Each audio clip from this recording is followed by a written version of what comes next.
What's up, y'all? So I'm back with another video, and as y'all seen the thumbnail in the title, today I'm going to do a story time about my dad. I've never done a video like this before. I've never spoke publicly about my father either, so that's new to me. But my channel is being all about being raw, uncut, real, just me being my true authentic self. So I decided that I wanted to sit down and do a video and a story time and talk about my dad, just a little bit about him, just to keep his legacy going on, because now he's no longer here, so he lives through me, my siblings, and his grandkids.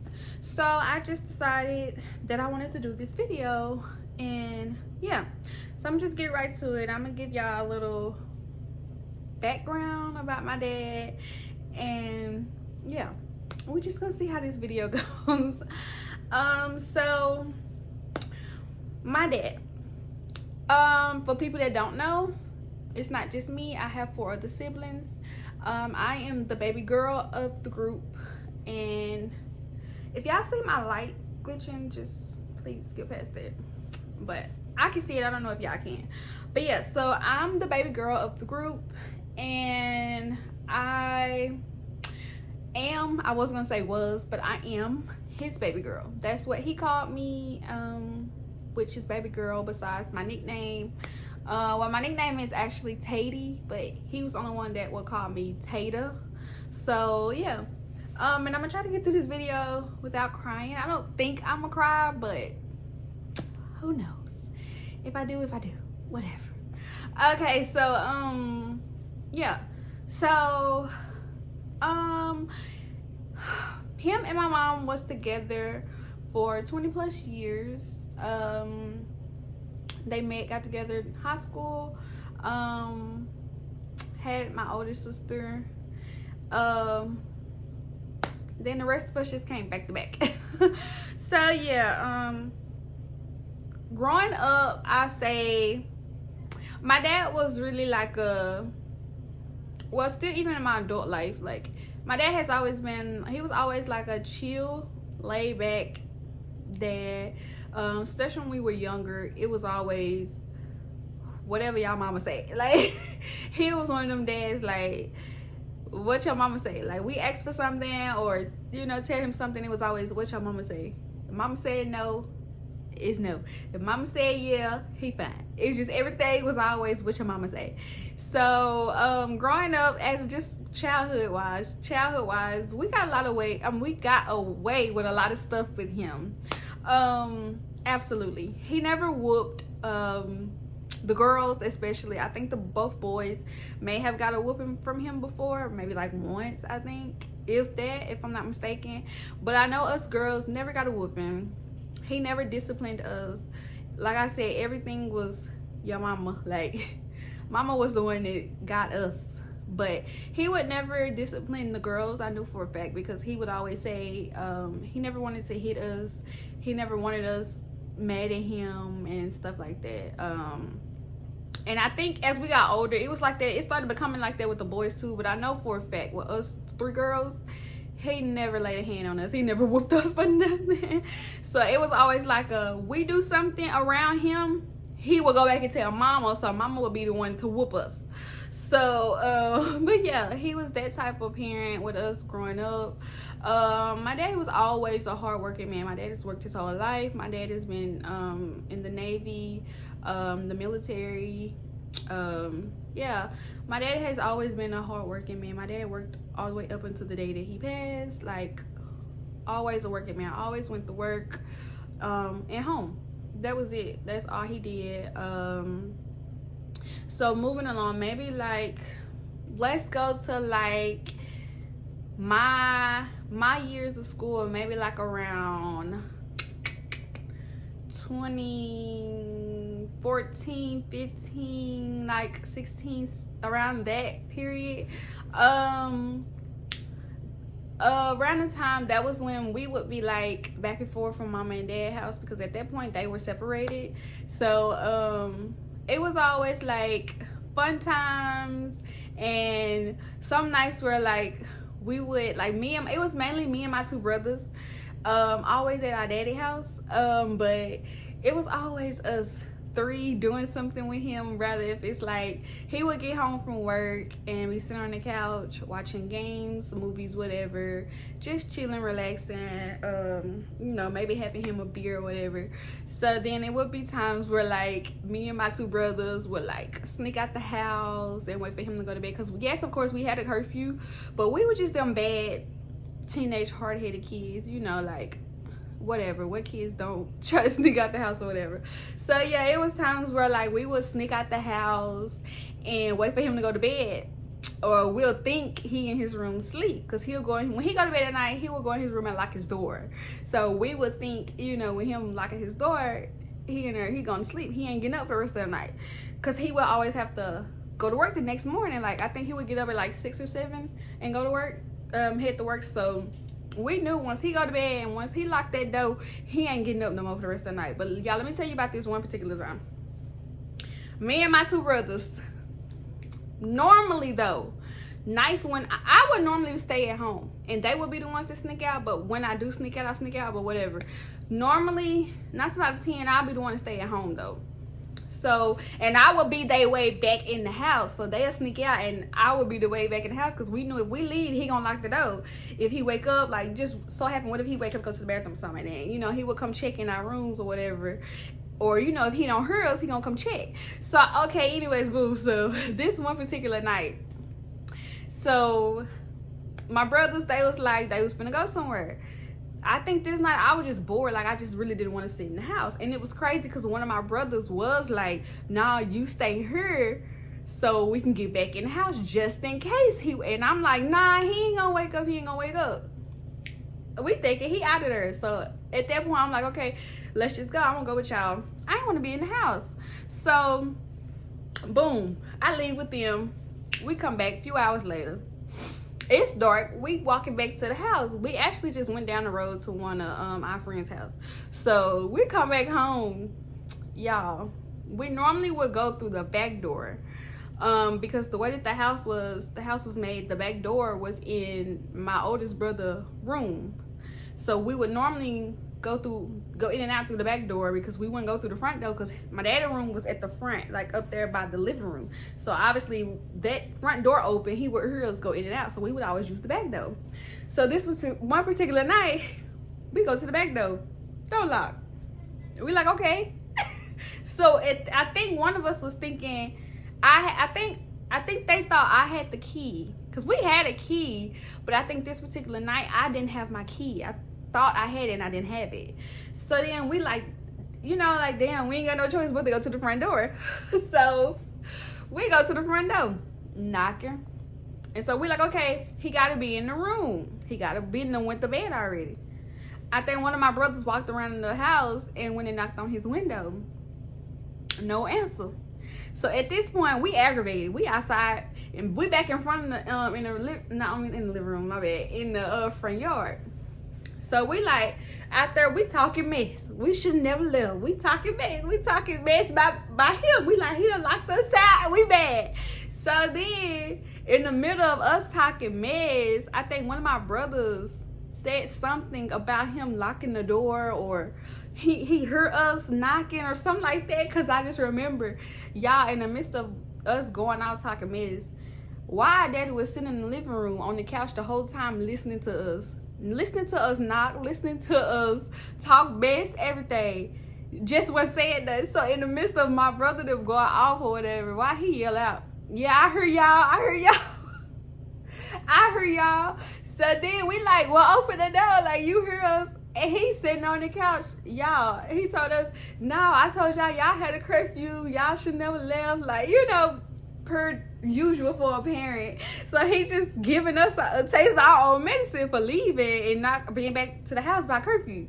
So then at this point, he was like not mad at me, because I'm the baby girl. Like I would always get my way with him, but it was more so like he was like disappointed, because he was like, Taylor, you should never even went. You know better than be like, you know, ripping the streets and stuff with this. Like, it was one thing for them to do it, but it was like, you know, like my baby girl, like they boys, you know, but it was like, you the baby girl, you my baby girl, you not gonna be ripping running with in the streets with them. So like, yeah, that was one story. We eventually he let us in. After us sitting out there for a little bit, though, we sat out there for a little bit. Like, it's like he was trying to make us like learn our lesson. So we did sit out there for a little bit, but he eventually let us in and talk mess until he just went back in his room and went to bed for real then. So that was that. But that was one story, like I always remember that story. That was like afterwards that next morning, I remember we was like all kiki laughing about it then, but in that moment, baby, we was hot. We was mad. We was mad. But so yeah, my daddy, he was a good man, honestly, as far as like I feel like every parent has like ups and downs, you know. No parent is perfect, but like for the most part, like my daddy was he was a good father. As we got older, I'm gonna speak on like our adult life. As we got older, things kind of got like distance between our daddy and like us. When I say us, I'm talking about me and my siblings. Things got a little distance for like a little while. Not gonna speak on like going details or nothing like that, nothing too crazy, like it's nobody's business. So but like it was a little distance between us. And this was what I'm saying is all leading up until the day that he passed. So at this point, it was like a like I said, it was distance between us. Nobody was really, I'm not gonna say we wasn't talking to him, but we wasn't talking to him as often as we normally would, or as we all should, like, you know, with your kid and parent or whatever. He would still always work all the time, every day, but he also at this time ended up moving from out of town with a new woman that he had ended up being with.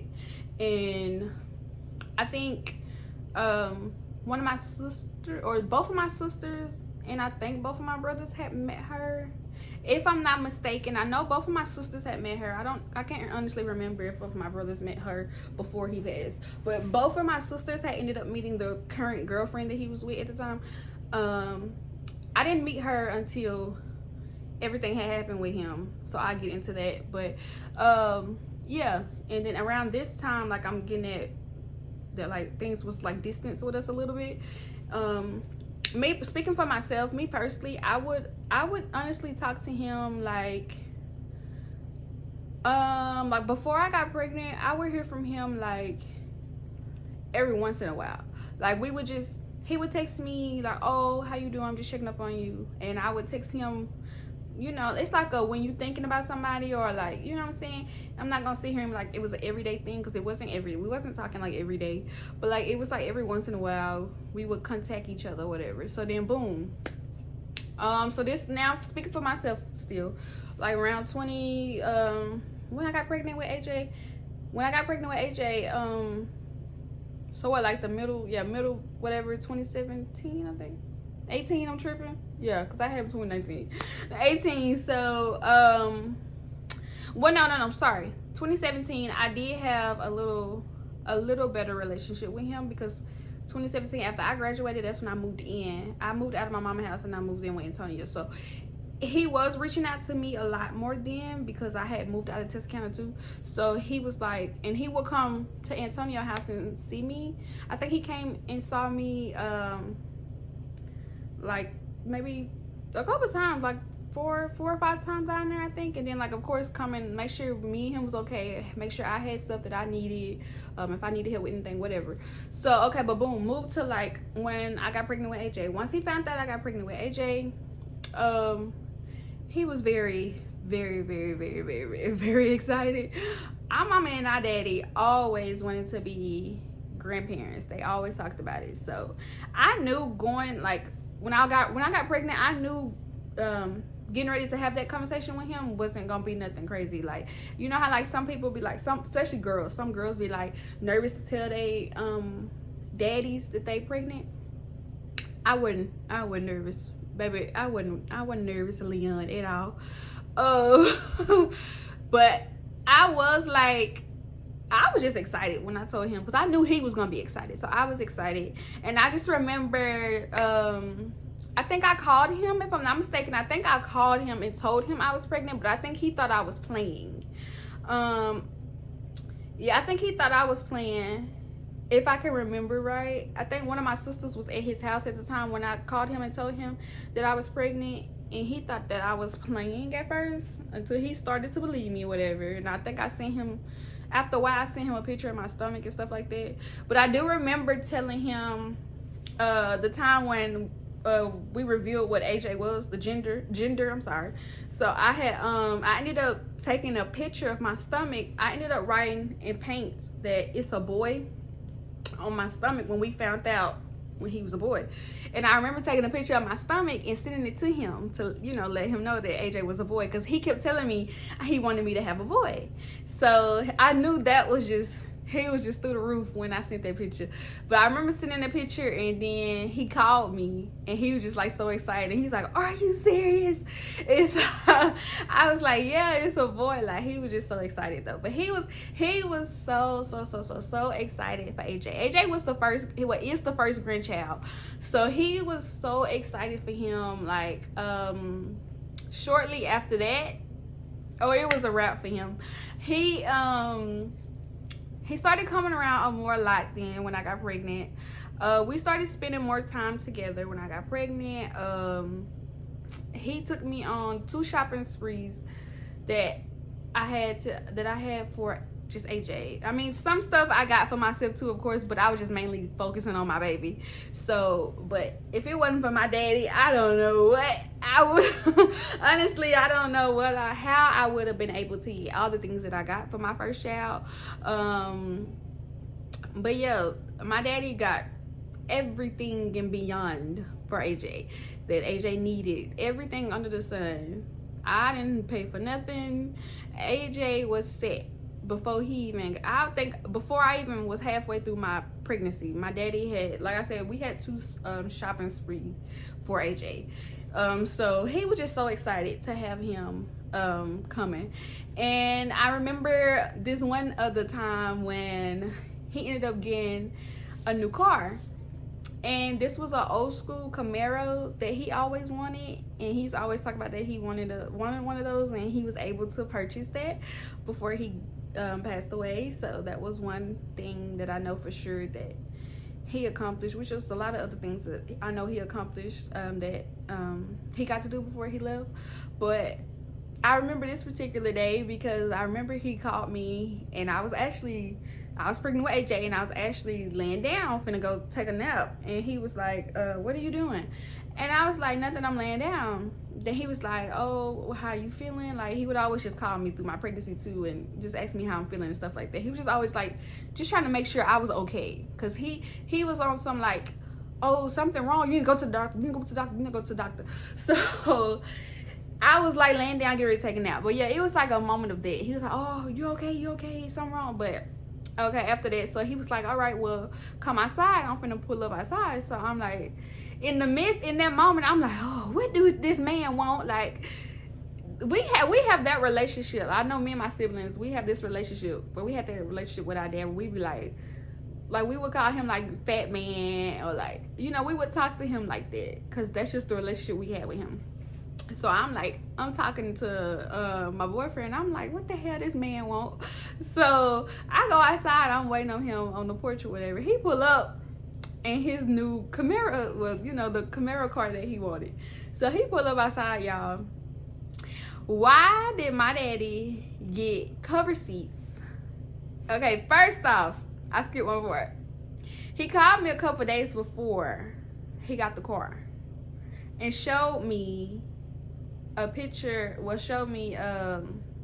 He sent me a picture of AJ car seat that he got him for the Camaro car that he knew he was getting. Okay, so boom, back to the day that he got the car. Y'all, why did my daddy have his Camaro seats? He got some seat covers customized for the Camaro car. All the seats in the car. It was one of them two-door Camaro cars. And why did he have my baby car seat customized to match the inside of the Camaro car? To match the inside of the Camaro car, y'all. So then y'all, and right now I'm getting emotional because there's more behind this part that I'm telling y'all. I don't know if I'll tell it, but it's just because that was like something that I knew that meant so much to him. Like, he was so excited for AJ. And I mean, of course, for all his grandkids, but some of them that are here now didn't get to meet him and know him. So, but he was so excited for AJ. And like I said, he got his car done. He got the car seat to match his car. And I just remember that was the first day too. He was like, come on, let's go, let me take you for a ride. We were just talking and he was just so excited. Like, he was talking about AJ and everything. Like I said, I was pregnant still at this time. Like, so he was just so excited for AJ to come. If y'all heard any clacking, my dog is at my door, my room door. But anyway, so yeah. And just leading up until, like I said, the day that he passed, just getting into that because I don't want this video to be too long. So he was, oh yeah, going back to the grandkids, he was only able to meet AJ and the second born, which is my oldest sister daughter.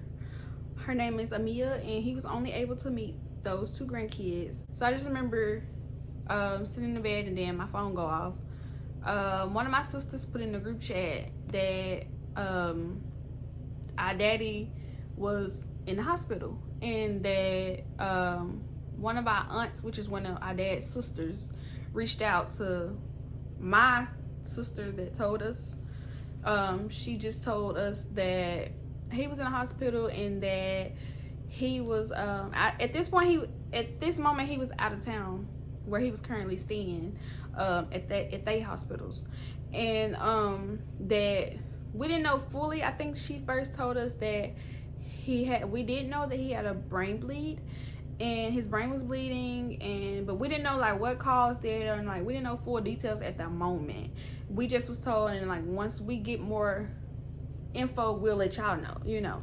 And so then boom, he get transferred down here at home, and so we was able to go see him at the hospital. At this point he was in a hospital for, don't quote me, I think he was in hospital for like a week or maybe like a week and a few days, maybe. I can't remember, y'all, but he was in the hospital for like a week, I think, up until he passed. And also my daddy was a diabetic, so he passed away from his blood pressure being too high, and that's what caused his brain to bleed. Every day that my daddy was in the hospital, I went and saw him. My siblings, they came. My youngest brother, he was the only one that didn't, but it was just because he just couldn't see him like that. And one of my second to the oldest sister, she came one day, I think, or 1 or 2 days, I think, and saw him, but she also couldn't handle it seeing him like that. My oldest sister, I think she came a few times, and then me and my oldest brother, we was the ones that went every single day and saw him like every single day he was in hospital. So yeah, we had a rough week. If I'm smiling, laughing, giggling, it's just I'm really trying to keep myself from crying because I really don't want to cry on camera. Honestly, I don't. So, but it's like I feel my, you know. Oh yes, this is around the time that I met his current girlfriend. At the time I met her the first day at the hospital when he got transferred, when I went to the hospital to go see him. So that was the day that I personally had met the girlfriend myself. So from what she told me and what she told the family, but I know what she told me because I asked her personally what happened to him, because I was the first person to see him. And when at the time, this was around when COVID was going around too. My dad passed away in 2020, so this was around the time when COVID was here. So we had to, like, at the hospitals, we would have to, like, one person in the room. So, like, she was there, and then when I went up to go see him, she would have to come out, and I'd be the one to go in his room with him. So that, like I said, that was the first time I interacted with her and saw her. So of course, after I left out his room from seeing him, I what was I finna say? I asked her what happened. But yeah, she was like that he was sitting on the couch watching TV, fine, normal day, his normal self. And then she said he told her he had a headache, and that she asked him have he took his medicine, or she was about to give him his medicine or something like that. And then she said he told her he just wanted to go lay down because his head was hurting so bad. So in the midst of him walking to the room to get in bed, she said he made it into the room, but he collapsed right by the bed, and he didn't make it, you know, into the bed. And she said he just immediately collapsed, went unresponsive. So by the time they transferred him and stuff, he instantly, like, was right on life support. Like, he just was already, you know. So yeah, we dealt with that. And like I said, speaking for myself, like I said, me and my dad relationship, it wasn't just, you know, the best, but that's still my daddy. I knew my daddy loved me. I knew he loved my siblings, like, you know what I'm saying? So it was like, for me, speaking for myself, me personally, I had to see him. I had to be there every day just to keep myself sane too, because even when I would leave, when I would be at the hospital for a couple hours and leave and go home, I would still worry, and you know what I'm saying? So, and I would just at the time I was reaching out to some of his people, some of our, you know, family, and I would just see who was at the hospital, like asking, like, oh, how's he doing, is anything improving, like, you know what I'm saying? But it was nothing improved the days that he was in the hospital. So everything, to me, it seemed like everything just happened quick. It seemed like it I feel like the doctors, honestly, I feel like they could have did more. But I feel like the doctors gave up. I feel like, because I just remember the conversations they came and told us, like, just like from the day when we had to take him off life support, it was just like they didn't too much care, you know what I'm saying? Like, they didn't too much care. It was like so, and like, still to this day, like, the hospital that he passed away at, I've been to the hospital since he passed away, but especially like when he first passed away, I couldn't go to the hospital, to that hospital. But I've been now since he passed, because like I said, in July this year it will be 5 years. But I still get like a chill, even with like pulling in the parking lot of that hospital. I get chills, like. But like I said, I just feel like them doctors could have did more, and I feel like they didn't do their full job and to at least try to save him, even at the other hospital that he was at before they transferred him. But obviously, I guess it was a reason why they transferred him. I can't even remember what was the real reason why they transferred him, but I was told too that they didn't do too much either. So I don't know. I know sometimes, well, I do know, not sometimes, I do know when it's your time to go, it's your time to go. When God calling you home, it's nothing nobody else could do to save you. But I mean, I feel that way now, but at the time, you know, that was just a hard pill to swallow. And I'm still struggling with my daddy's passing. Me and my siblings are, of course, but we got each other. We got our mama still. So I won't go into details of the actual day that he passed, but everything after that was kind of chaotic. I'm not gonna go into that either. I don't really care to, honestly, but everybody's in a good space now. I'm speaking for me and my siblings and my mama.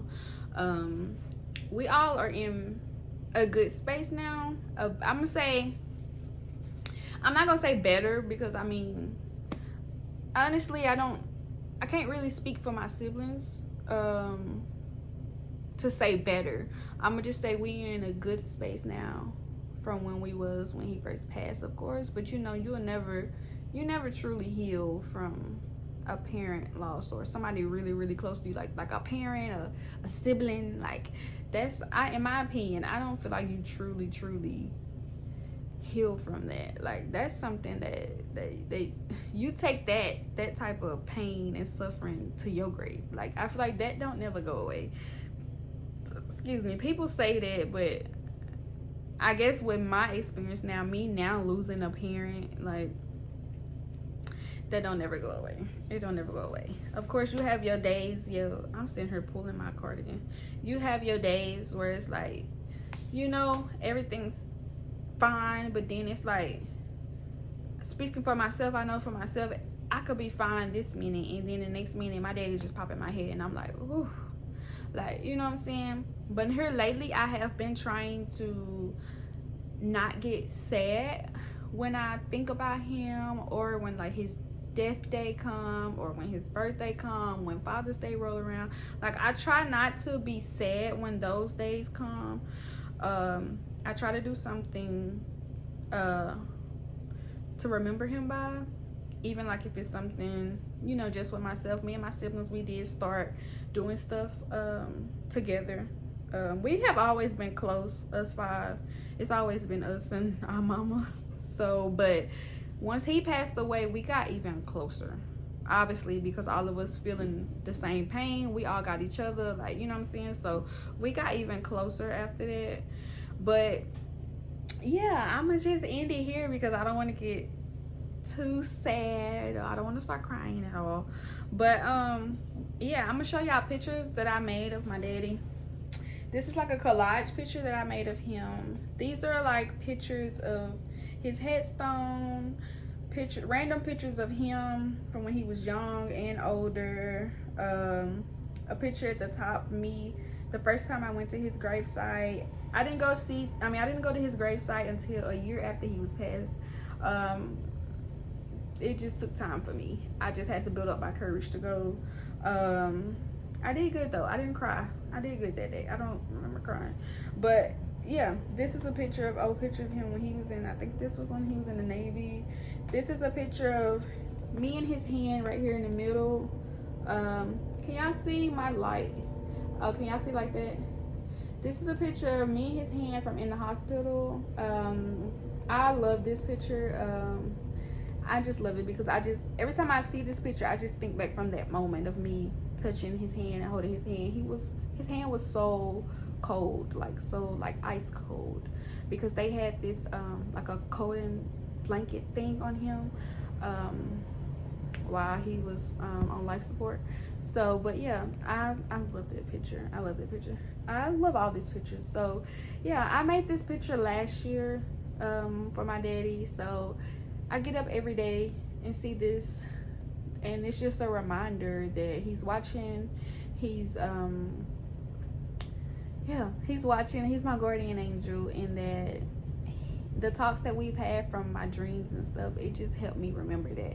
Days when I feel sad and days when I'm down, or you know, I don't feel my best, I just sometimes I just come grab this picture and I talk to my daddy like he's in the room with me, because that helps me. That's just my way of grieving, my way of coping, not grieving, coping. So yeah, I'm just gonna end this here. Thank y'all for watching. If y'all stayed for the entire video, I hope y'all loved it. Rest in peace to my daddy. Dad, I love you so much, and I hope I know you're so proud of me because you tell me all the time. But yeah, y'all, thank y'all for watching. I want y'all to like, comment, and subscribe, and y'all stay tuned with me, and I'll see y'all in the next video.